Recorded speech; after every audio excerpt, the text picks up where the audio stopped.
Hello all! Today we're going to be looking at why the freedom America was founded on and most Americans hold so dearly has morphed into something hideous and so very contrary to what real freedom is. You hear it all the time, freedom isn't free, and that's absolutely correct. But far beyond the violence that slogan usually refers to, real freedom is quite costly and difficult to achieve, just not for the reasons that most seem to think. And to see why that is, it helps to take a quick look at the role of freedom across history.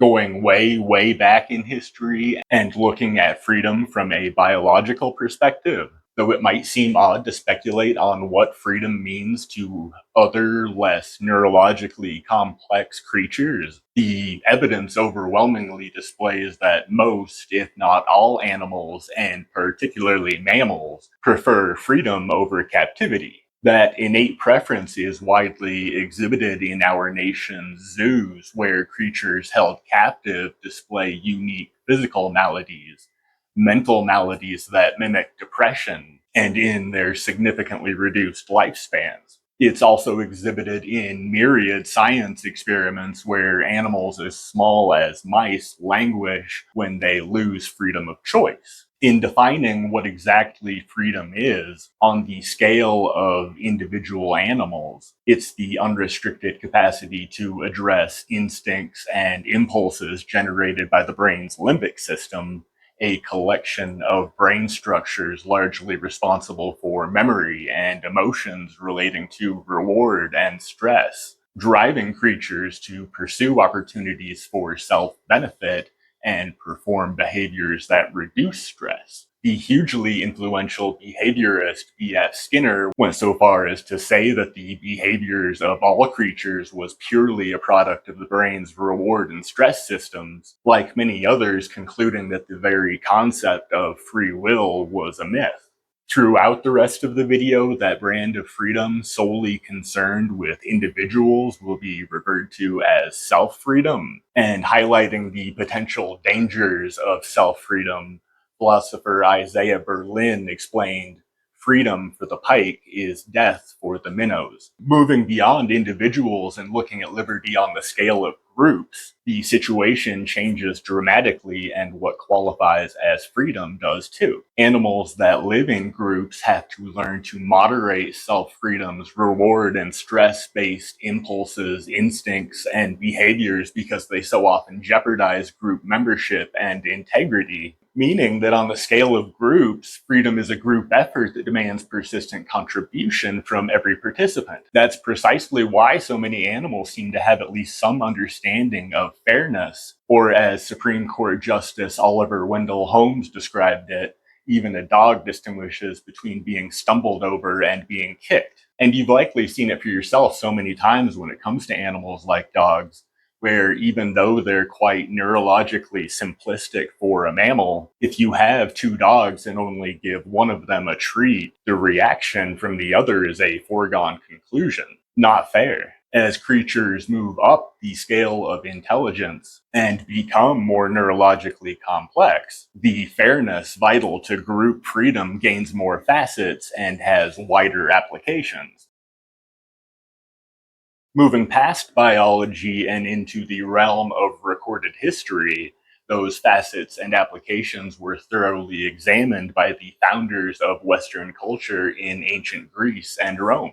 The West's first historian, Herodotus, claimed that Greece's Athens had only been able to overpower their despotic Persian invaders because the Athenians had overthrown their own tyrants and consequently their culture enjoyed more freedom, concluding that the Athenians were intrinsically motivated to fight while the Persian soldiers were effectively slaves and whipped from behind. However, as a man familiar with history and human nature, Herodotus also warned that the freedom of any population was fragile and that tremendous material success was treacherous to its survival. As it turned out, Herodotus was correct, and as Athens absorbed mass material wealth through warfare, its culture gradually adopted the despotic nature that had so deeply sabotaged the Persians, to such an extent that later, when the Spartans invaded, many Athenians greeted them as liberators. And though Athenian freedom may have come from culling their tyrants,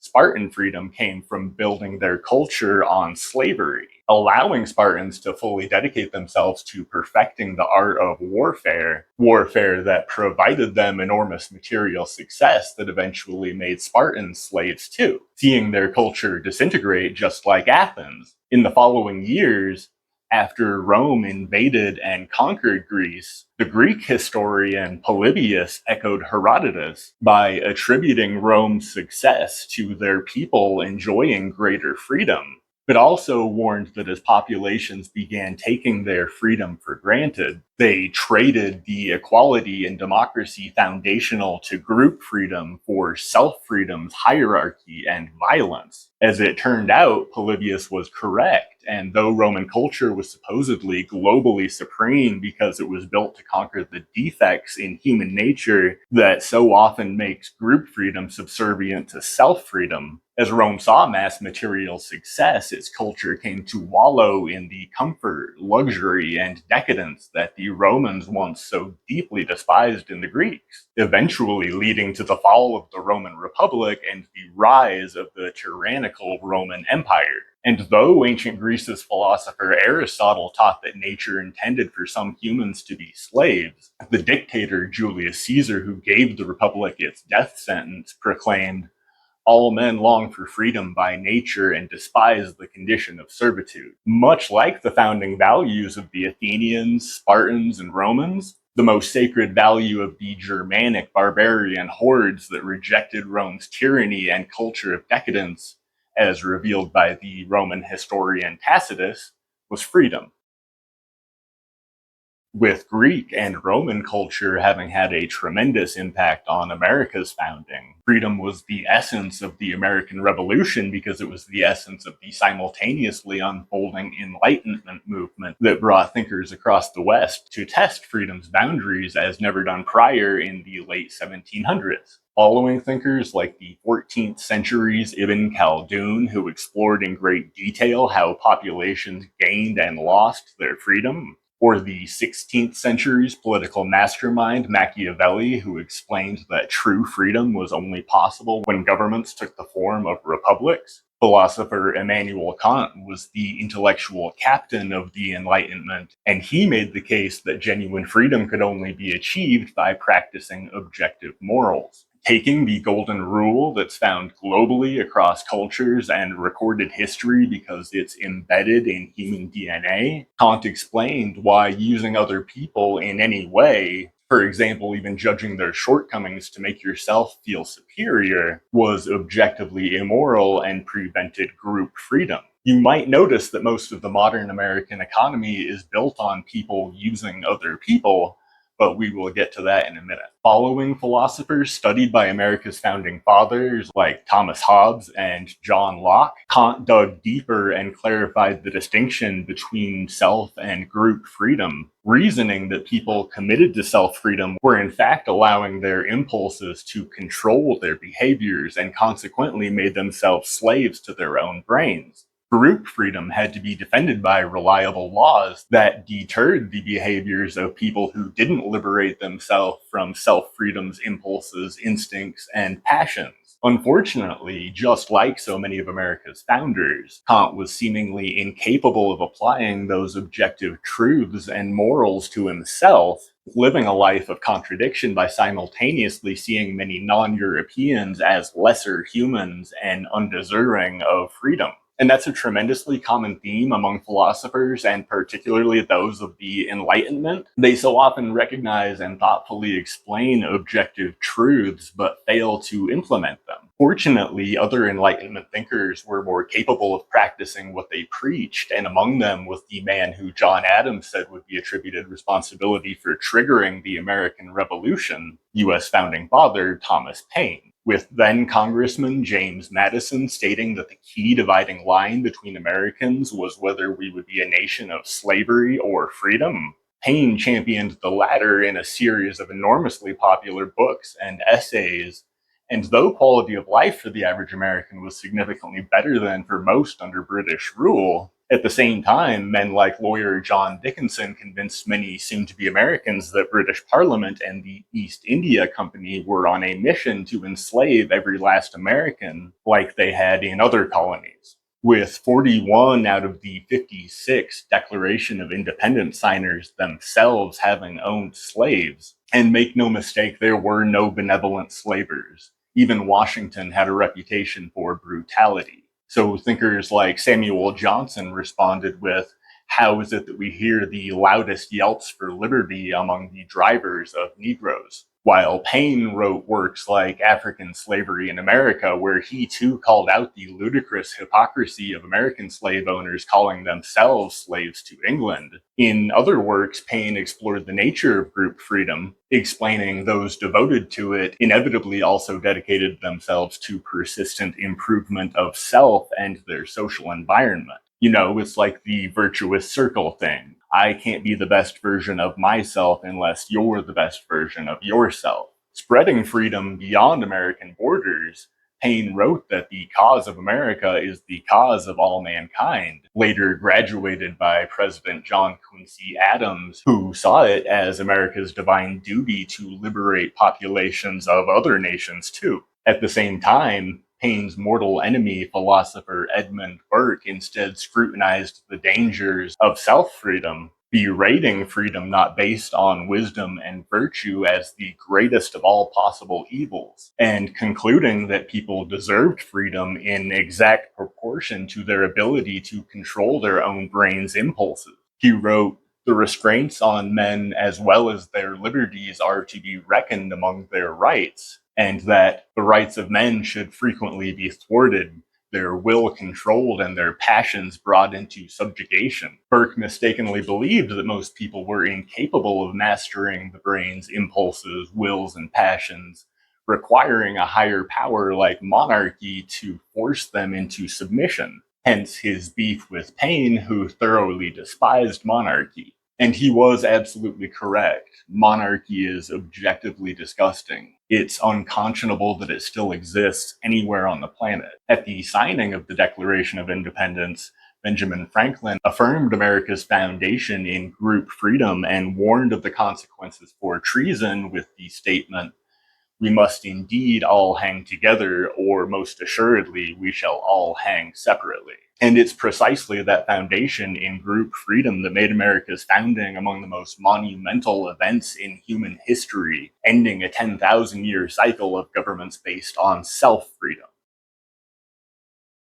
And that's why so many across the West became convinced that American democracy would inexorably conquer the entire globe, manifested a few years later in the French Revolution that was supposed to be the American Revolution Part 2, or the reboot if you prefer. Paine's works inspired France's Revolution too, but many, like the philosopher Friedrich Nietzsche, have instead attributed more responsibility to the works of philosopher Jean-Jacques Rousseau, who Nietzsche berated as a moral tarantula. Rousseau is most remembered for his social contract theory, where he explained that human intelligence had brought us to a stage of civilization where most individuals were no longer capable of fully addressing their own basic survival needs, like attaining reliable sources of food, water, shelter, and defense, requiring the cooperation of other community members to get by. Rousseau concluded that demanded all individuals within a community to sign the social contract by forfeiting their natural rights to the impulses, wills, and passions of self-freedom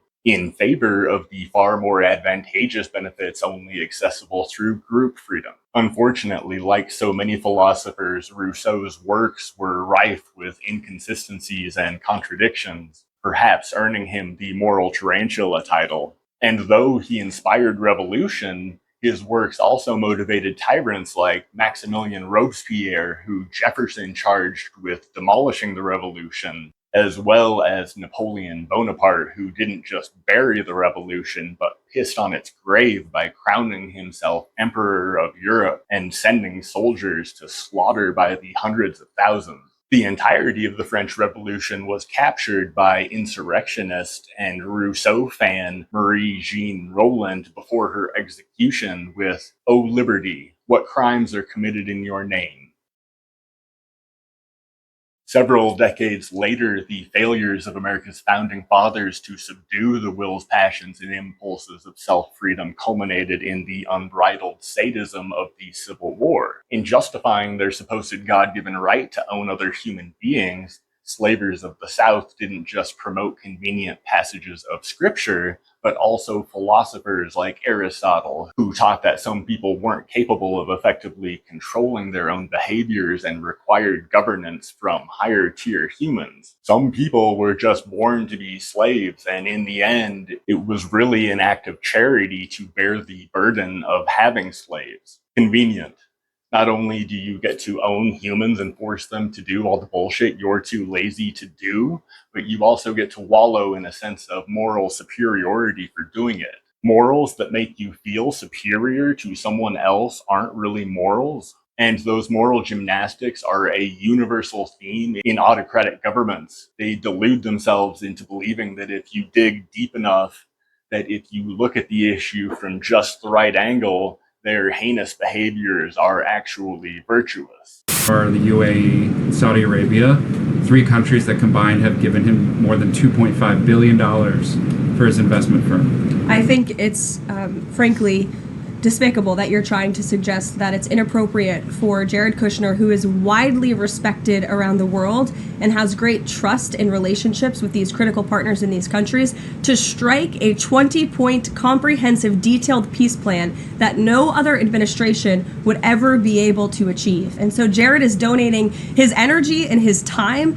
to our government, to the President of the United States, to secure world peace. And that is a very noble thing. And Aristotle's works inspired Confederate thinkers like George Fitzhugh, who gave Southern slavers intellectual ammunition with books like his 1854 The Failures of Free Society, where he argued humans had no natural rights, and like so many in Nazi Germany or on the modern political right, Fitzhugh hoped to resurrect the social norms of the good old days, his version referring to the social worlds of ancient Greece and Rome. Fitzhugh indicated that the North practiced slavery too, even if they instead called it by some variation of the free market. And many Southern slavers argued that the Northern version of slavery was in fact more cruel than their own. At least their slaves had housing, food, and health care. Fitzhugh's views were fortified with the power of federal government thanks to men like Vice President John C. Calhoun, who said that the Declaration of Independence's "all men are born free and equal" was total bullshit because freedom was a reward to be earned. And I get it. Aside from the group freedom that is a basic human right, self-freedom absolutely is a reward to be earned, but it's a matter of mastering yourself, not other people. Like Aristotle taught, Calhoun believed slavery benefited the slave master, and consequently society in general, views recently resurrected in Florida's public schools. As ideologies in general are always a crutch for not understanding human biology and consequently riddled with contradictions and inconsistencies, Calhoun seemingly didn't see the irony of his extreme opposition to the dominance of federal government while at the same time fighting relentlessly for the dominance of state government. It was okay for him to exercise power over the group, but not for the group to exercise power over him. A major part of the problem here is that ideologies also always harbor at least a few grains of truth, and that's precisely why they dupe so many people, making apparently convincing arguments that lead people to fight for self-freedom, sometimes violently, in ways that harm true freedom. As far as Fitzhugh and Calhoun, those grains of truth manifested in their arguments that community came first and that individuals had to sacrifice some of their self-freedom behaviors in the name of supporting that community, values the Nazis would promote almost verbatim nearly a century later. It's the parts that they don't get right that so often have horrific consequences. In this case, after the Civil War, convincing men like John Wilkes Booth that President Lincoln was a tyrant and that his assassination would be virtuous and widely celebrated. Booth's assassination instead made Lincoln a martyr because these morons so very often accomplish the precise opposite of their goals. It's bizarre, it happens all of the damn time, and I'm going to explore it in much more detail in a later video. The problem is that people purely committed to self-freedom commonly have so little knowledge of the past and present that they can't anticipate the consequences of their actions. They don't have time to study history. That would take time away from exercising freedom in ways that violate the freedom of others. In modern days, that failure to anticipate consequences can be seen in the Trump administration that's empowered Iran's theocracy, empowered Canada's Progressive Party, driven business to China, spotlighted the Epstein files by trying to bury them, made enemies more popular by attacking them, made America a target of mockery on the world stage, made Washington more corrupt, and increased rates of abortion. This is what happens when intelligence isn't backed by wisdom. Fortunately, others of the Civil War era had that wisdom and a more objective view of freedom, with President Lincoln explaining that giving slaves their freedom gave freedom to non-slaves too. Like Rousseau's famous quote, "Man is born free and everywhere he is in chains." Permitting slavery to exist had placed psychological chains on every American and artificially hobbled our progress towards implementing the lofty goals, the objective morals America was founded on. Ex-slave and author Frederick Douglass had some pretty strong feelings on the subject too, and in his What to the Slave is the 4th of July speech detailed the crushing hypocrisy committed in a nation founded on objective morals, stating, "The existence of slavery in this country brands your republicanism as a sham, your humanity as a base pretense, and your Christianity as a lie." And though so far we've only looked at the dangers of self-freedom, when used properly, it's also an indispensable component of human psychology, and men like Enlightenment author Benjamin Constant helped explain why. With Constant designating group freedom as ancient freedom, referencing the type of freedom he saw as practiced in the republics of ancient Greece and Rome, he juxtaposed that with self-freedom that he called modern freedom. Supported by a stronger grasp of freedom, Constant upbraided the insurrectionists of the French Revolution for attempting to force group freedom through terror, denounced the moral tarantula philosophy of Rousseau, and came to the accurate conclusion that the most advantageous version of democracy required the thoughtful integration of his ancient and modern freedom. That is to say, the individualism, impulses, and passions of self-freedom can be a powerful source of motivation for virtuous behavior once it's been purified in the blast furnace of wisdom, incinerating its often problematic inclinations and impurities. Later thinkers of the 19th century, like author Ralph Waldo Emerson, integrated self and group freedom too,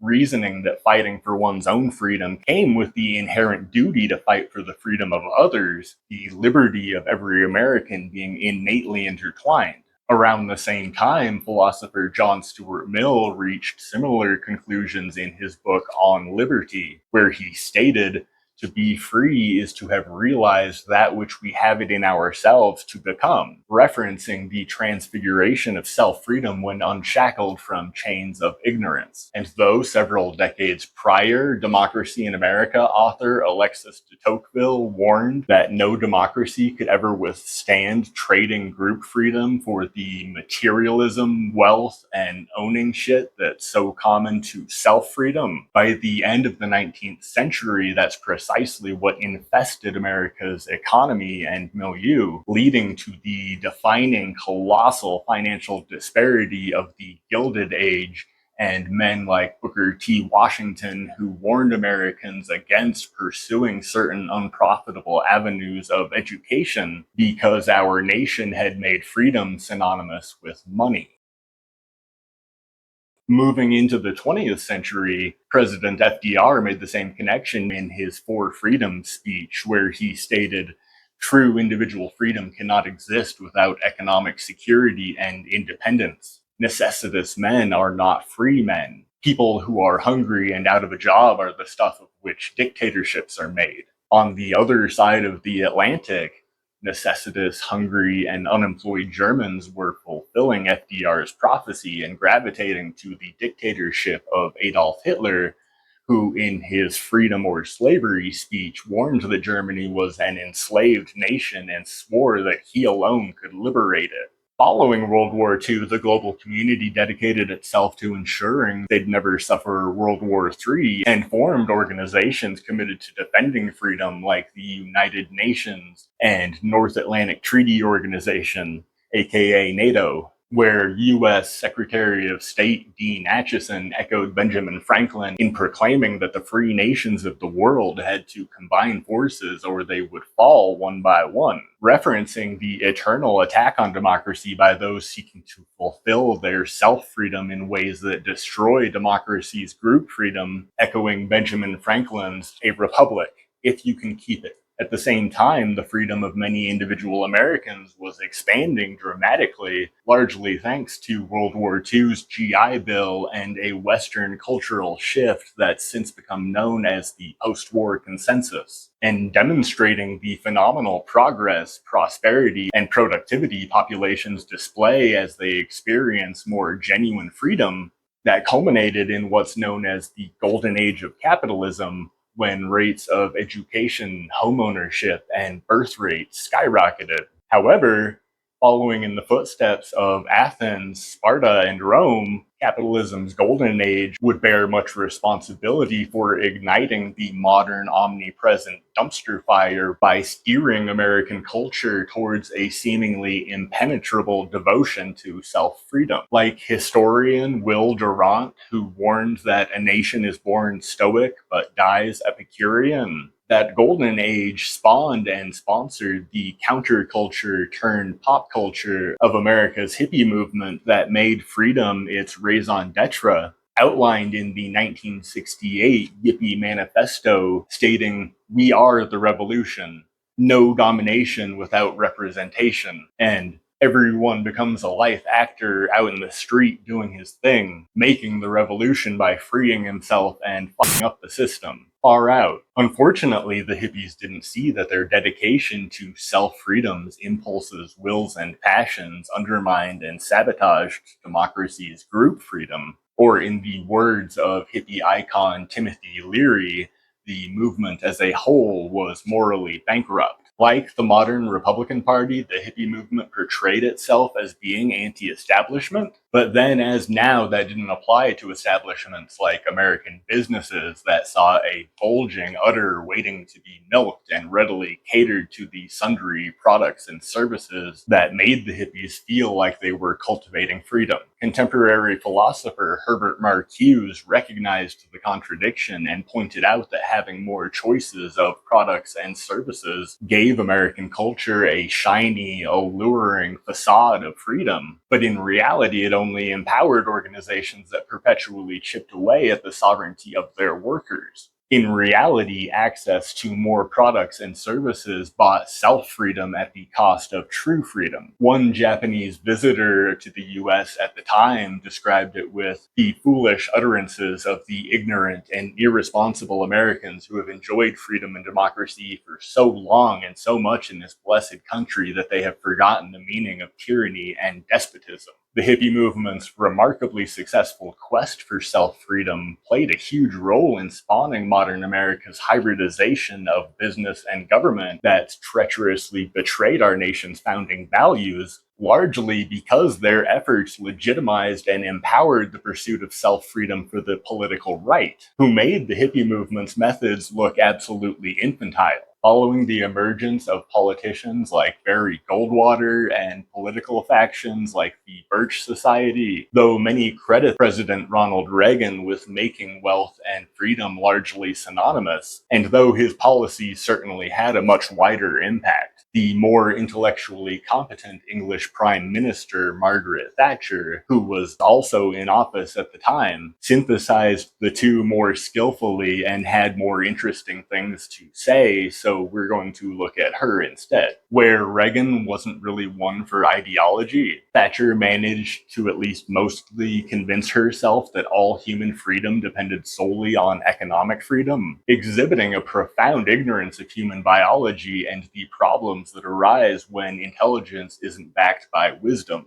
Though she acknowledged that not all capitalist societies are free, she credited capitalism as the only form of social framework capable of creating freedom, concluding that that made it an inherently moral economic system. However, at least subconsciously acknowledging her ideology's pervasive contradictions and inconsistencies, Thatcher referred to her methods as the freer way of life, because at least part of her knew it was only freedom for a very select few, and projected her own faults onto political opponents by accusing them of seeking to use freedom in order to destroy freedom. She and Reagan both famously attacked federal welfare programs as manifestations of vile socialism that would certainly spawn mass slavery, blissfully and unconscionably ignorant of the decades of repercussions their actions would inflict, and big surprise, accomplishing the precise opposite of their goals. It happens all the damn time,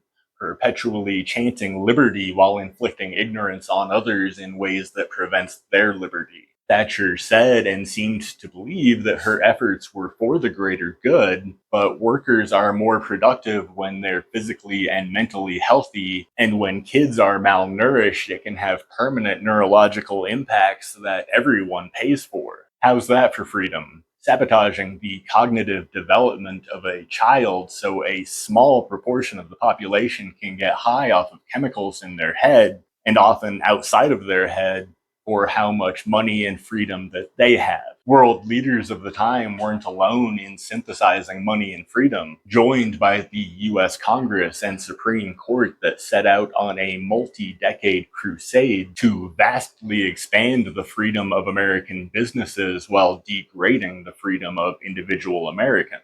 Their mission, outlined in the 1971 Powell Memo and partly culminating in the Supreme Court's 2011 Citizens United case that gave corporations the freedom to manufacture U.S. elections. Stretching beyond American borders, the innately flawed and ironically named free market ideology those politicians and judges worshipped like a god was transmitted to countries like China and Russia, with the prophecy that doing so would inevitably lead those nations to democracy. But curiously, the precise opposite took place, both China and Russia instead turning increasingly autocratic.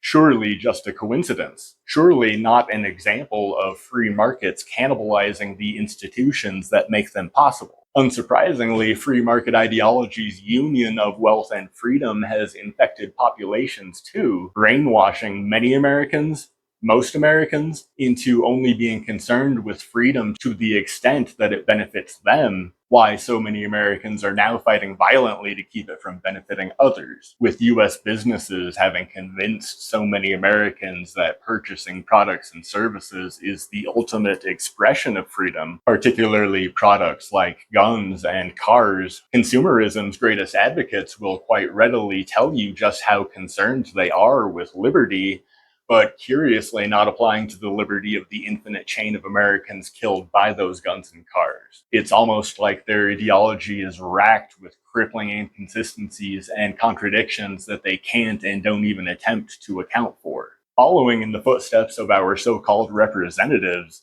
for many Americans, getting away with crime, particularly financial crime, has become the purest expression of freedom that one could aspire to, curiously not applying to immigrants committing fraud because it's only patriotic if Americans rip off our government. It's no coincidence that such perspectives mirror many forms of mental illness where cognitive disorders lead victims to see their deviant behaviors as virtuous, where many see components of their mental disorders as being essential to their existence and making them all the more difficult to fix. As the bond between US government and businesses solidifies, particularly for our largest corporations, the entire US business model has become a perpetual contest to see just how much public hate they can get away with cultivating, not coincidentally emulating the tactics of their slave owning ideological ancestors. As they perpetually labor to defile American freedom, many leaders of those corporations have advertised what's become known as techno utopias and freedom cities, baiting desperate Americans with pipe dream libertarian communes built around trash ideologies and innately doomed to fail. They fund organizations with titles like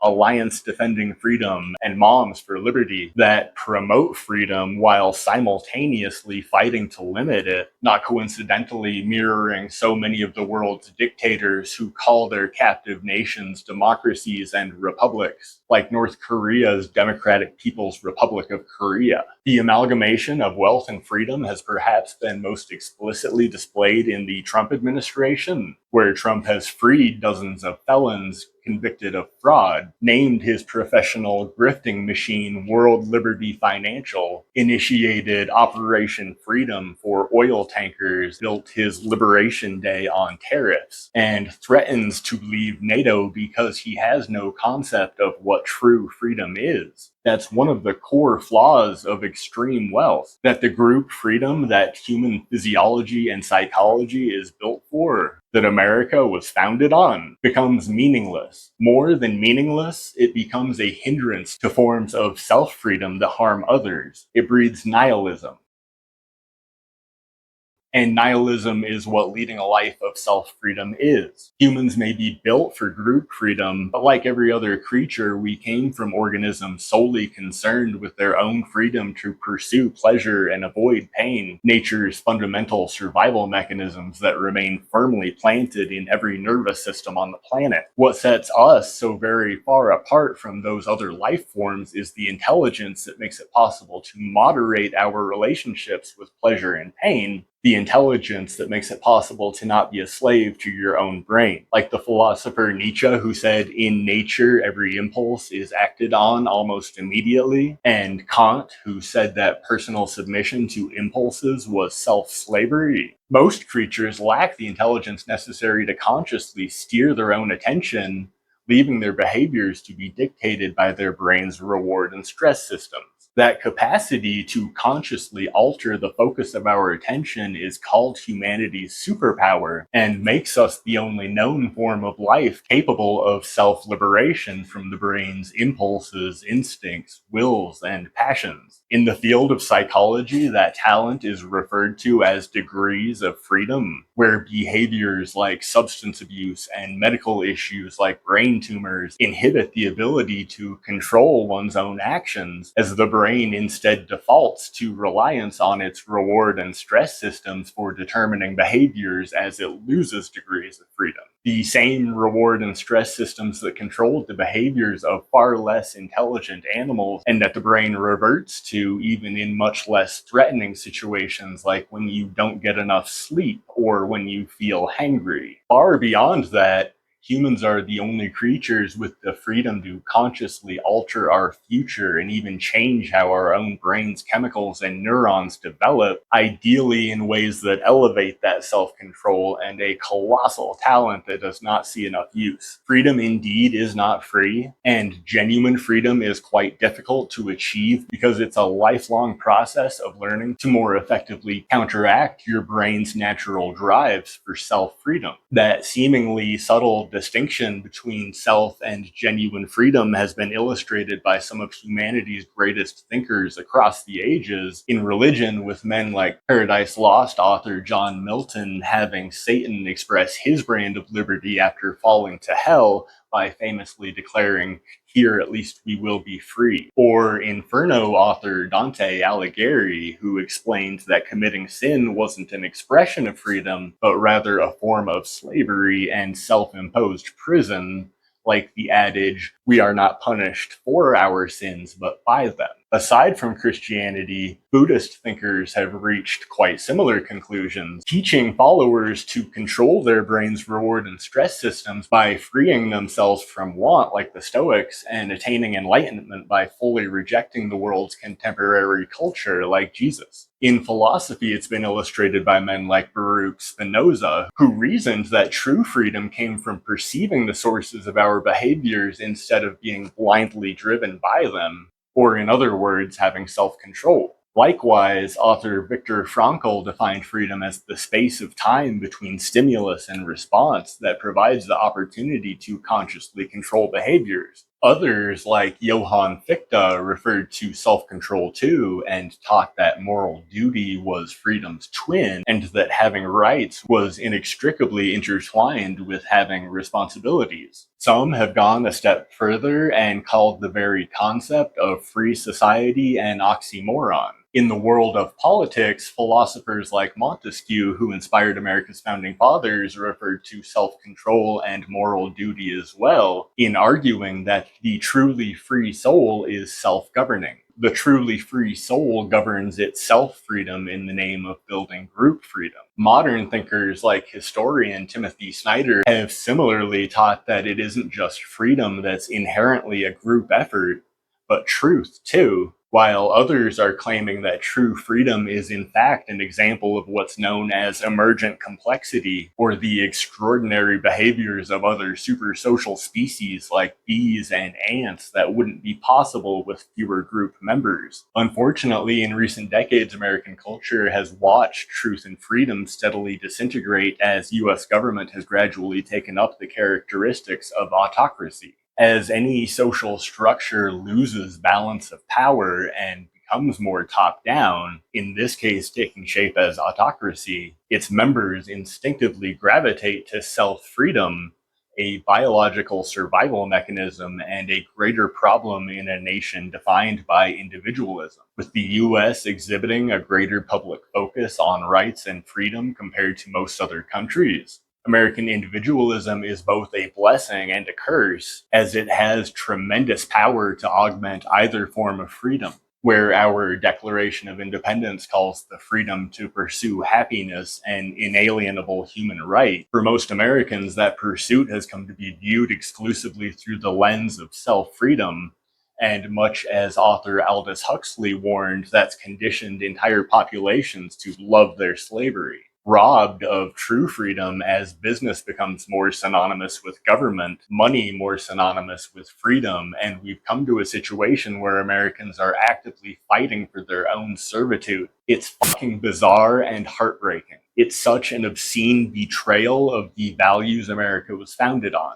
Far from the pursuit of happiness, unsurprisingly, the circumstances have bred a prolonged mass epidemic of debilitating depression across the American public, our modern milieu ignoring that real and enduring happiness is largely the byproduct of having a sense of purpose, something exclusive dedication to self-freedom can't provide because it's pure nihilism. In recent years, the meaning of freedom has grown increasingly murky, so here are some of the definitions that I've reached. Genuine liberty is not being subjected to the harmful consequences of behaviors stemming from instincts and impulses for self-freedom, whether those be your own or those of others. Genuine liberty is having the self-control to lead a blameless life, to not harm others, in so much as it's possible to do so. You'll still be blamed, and you'll still unintentionally harm others, but when that's caused by factors totally outside the realm of your control, it breaks the psychological yoke that comes with harming others by factors within your control. Genuine liberty is freedom from the biological impulse that leads people to need to feel superior to others, whether that be intellectual, moral, or physical. And it's impossible to fully perceive how that impulse enslaves your brain until you break it. Similarly, genuine liberty is abstaining from the right to judge other people and the right to inflict yourself on other people. Genuine liberty isn't wearing a flag. It's protecting the rights of people who are more vulnerable than you. Like the philosopher Hegel, who taught that the entirety of human history was a very gradual process of achieving freedom. Particularly over the last few centuries, many forms of self-freedom have been slowly smothered and avenues of group freedom steadily broadened. It is, however, a fragile process marked by many ebbs and flows, and like the aforementioned Machiavelli, who taught knowing when and how to effectively pursue freedom requires education, or as taught by the Bible's "the truth will set you free," finding true liberty demands the study of history and human nature, so I will try to pick out some of the highlights in coming videos.